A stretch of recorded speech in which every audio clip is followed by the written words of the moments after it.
Halo guys, selamat pagi. Jadi tadi malam banyak pertanyaan yang eh, japri ke gua ya. Jadi ada beberapa poin penting yang ingin aku bahas buat kalian semua para trader. Ada 3 hotspot kita yang akan kita kaji dengan komprehensif, kemudian tajam, tentunya tetap ilmiah ya. Sorry, suara aku agak parau nih. Honourable members, due to escalating trade tensions and the surge in gold prices, the EU Parliament has voted to suspend the EU-US trade agreement. The motion is on the floor. I second the motion. Agreed. Let's proceed. All in favour? Topik kita ini yang paling utama adalah di mana Parlemen Eropa akan menunda restu dagang dan membuat harga emas lompat ke $5.200 per troy ounce. Jadi ketika diplomasi macet, maka pasar itu biasanya langsung panik dan pada cari selimut ke emas ya, berlindung dengan emas.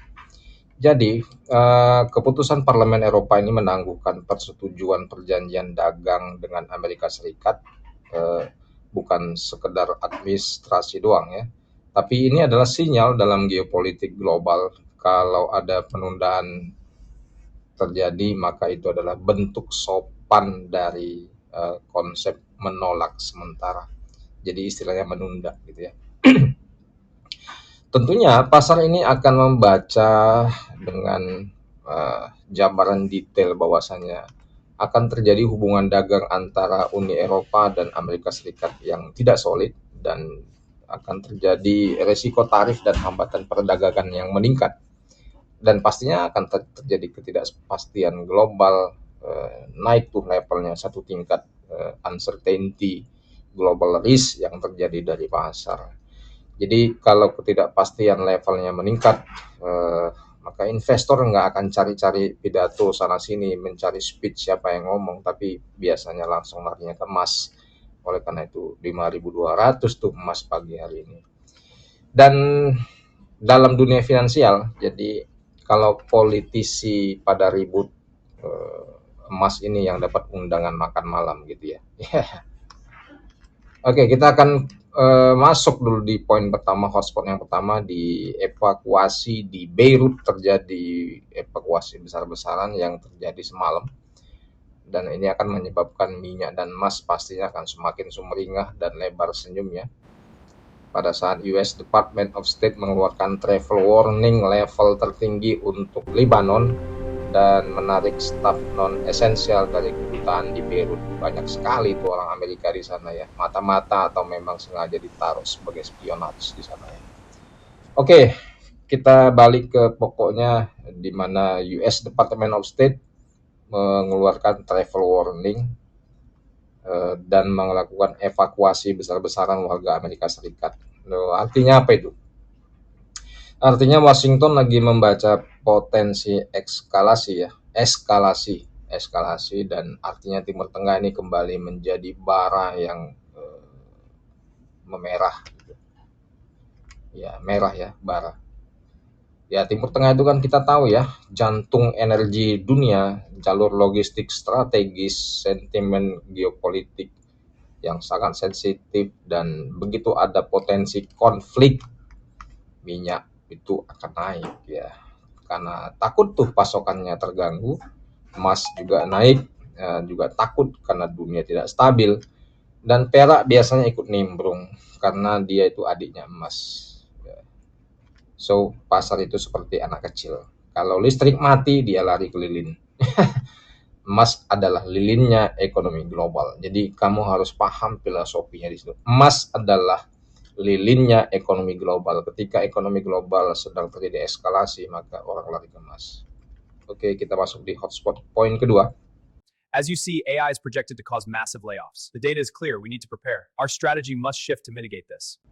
Aku mau kupas tentang artificial intelligence atau AI dan terjadinya PHK massal dan suku bunga yang lagi galau nanti, yang akan dibahas tuh nanti di meeting the Fed.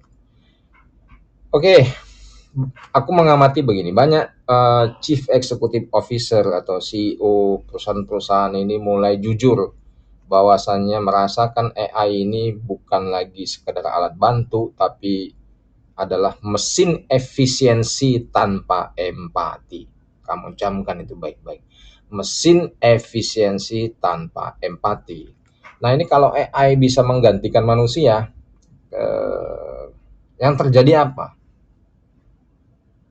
Ya pasti kan pengangguran naik. Kalau pengangguran naik, orang nggak punya duit. Kalau nggak punya duit, orang mau belanja apa? Jadi daya beli bisa turun, dan kalau daya beli turun, maka konsumsi bisa melemah. Kalian harus paham di sini. So, yang punya kemampuan skill untuk memproduksi sesuatu, kamu harus asah skill kamu untuk kebaikan hidup diri kamu dan masa depan kamu. Jadi nanti di bulan Maret, bulan yang istimewa bagi aku, keputusan suku bunga ini akan sangat tergantung dari data tenaga kerja bulan ini nih, bulan Februari. Dari sini kita bisa melihat soal dilema klasiknya si bank sentral. Kalau data tenaga kerja melemah, ya pasti ekonomi melemah, pasti suku bunga biasanya diturunkan supaya menstimulus ekonomi. Ya, menstimulus ekonomi juga kan harus minjam kredit orang ke bank ya. Yang ngutang juga namanya. Nah, lebih bagus nggak usah ngutang deh. So, kalau suku bunga turun, biasanya dolar ini melemah. Ini konteksnya kita bahas di Amerika Serikat ya. Kalau suku bunga turun ya dolar yang melemah. Dan kalau dolar melemah, yang menguat siapa? Menguat ya pasti emas ya. Jadi pasar ini membacanya begini nih. Dolar ini lagi sedang kehilangan aura superiornya, dan saham-saham Amerika Serikat juga lagi melemah, tertekan, orang pada lagi jual saham. Jadi aku sih saranin 2 tahun ke depan kamu jangan main saham. Kalau ceritanya main saham ke depan ini bagus, aku bilang nggak bagus. Jadi kamu jangan main saham 2 tahun ke depan ya. Ya, mau percaya nggak percaya silakan saja, karena aku melihatnya dari fundamentalnya begitu nih. Dan kenapa? Karena AI ini meningkat produktivitasnya, iya betul. Dan kalau manusia nggak punya gaji, siapa lagi yang mau beli barang? Ya kan? Kalau manusia nggak kerja lagi karena digantikan dengan AI, mau pakai apa lagi orang belanja karena nggak punya pekerjaan?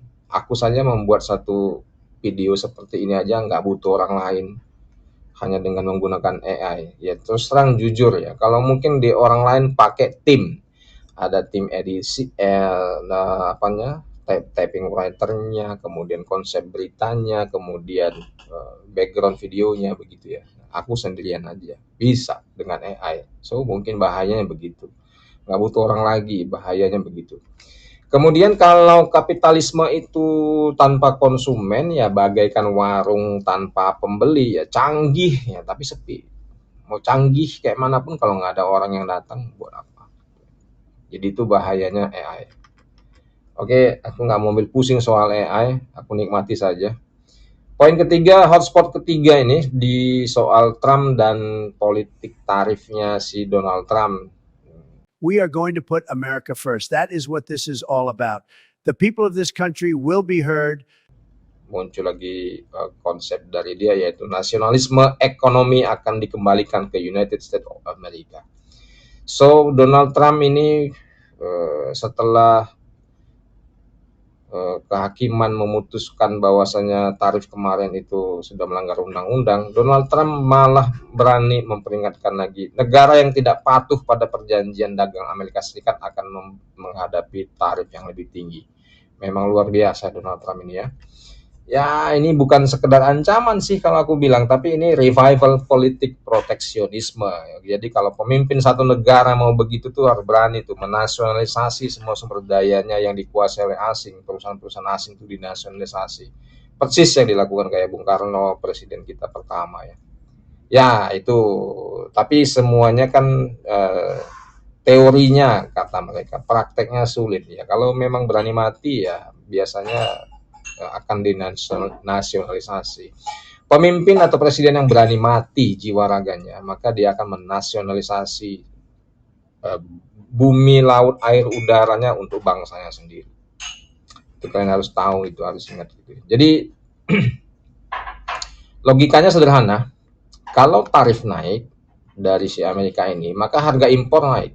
Harga impor barang orang Amerika kalau ngimpor naik. Jadi barang asing nggak boleh masuk sebenarnya sih bahasanya begitu.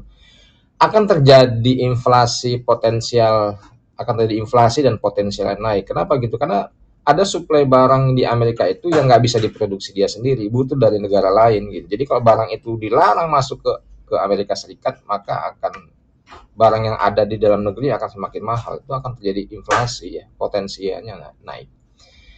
Kalau sudah ada potensi inflasi naik, pastinya ketegangan dagang akan meningkat dan investor ini sangat waspada dengan situasi itu. Dan dolar ini bisa dapat sentimen negatif dan melemah. Terjadi resiko membalas tarif si Donald Trump, kemudian perdagangan global terganggu, ketidakpastian fiskal meningkat. Jadi biasanya market ini, pasar ini sangat suka akan dua hal. Pertama, ketidakpastian. Yang kedua, politisi yang terlalu percaya diri. Enak disetel itu. Ya salam. Oke, back to basic. Pertanyaan yang paling banyak di DM aku itu, kenapa emas bisa sentuh 5.200 Bang? Mas, Om, Pak, Bro, kawan ya saudara. Jadi mari kita tarik garis besarnya gini nih. Kita tuh punya kombinasi dari semua berita ini adalah yang pertama resiko geopolitik di Lebanon, kemudian resiko ekonomi soal PHK dan AI, kemudian resiko perdagangan soal tarif, yang keempat potensi pelonggaran suku bunga si Amerika, dan yang kelima esensinya semua itu adalah US dollar melemah. Itulah 5 bahan bakar untuk satu mesin safe haven rally, atau bahasa kerennya emas tuh kembali munggah. Ngerti ora gue? Emas tuh kembali naik. Emas kembali key ya, naik ya. Jadi emas ini bukan naik karena dia cantik, tampil beda, tapi emas naik karena dunia lagi tidak baik-baik saja. So, kesimpulan pagi hari ini sebagai analis dan sebagai data analytics untuk kita menggunakan pisau membedah market. Jadi kita ini sedang hidup di era di mana AI akan menggantikan manusia. Negara akan saling ancam tarif, kemudian Timur Tengah kembali panas. Eropa menahan kesepakatan dagang, dolar kehilangan momentumnya, dan ini semua bukan sekedar berita harian doang ya. Cuman adanya di sini di Trading Stock bersama aku Fauzi. Jadi inilah konfigurasi risiko global, dan dalam konfigurasi seperti ini emas akan menjadi simbol ketidakpercayaan terhadap stabilitas. Jadi kalau terjadi instabilitas maka emas akan kembali bersinar. Sebagai simbol perlindungan nilai, sebagai simbol kegelisahan dari kolektif kolegial situasi pasar. Oke, ini penutup dari aku di hari ini.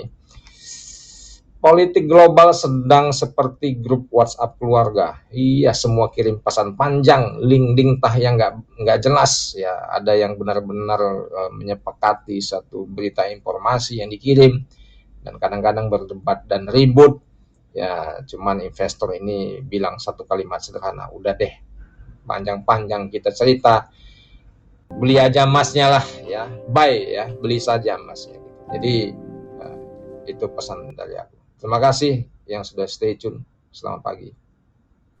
Just buy gold.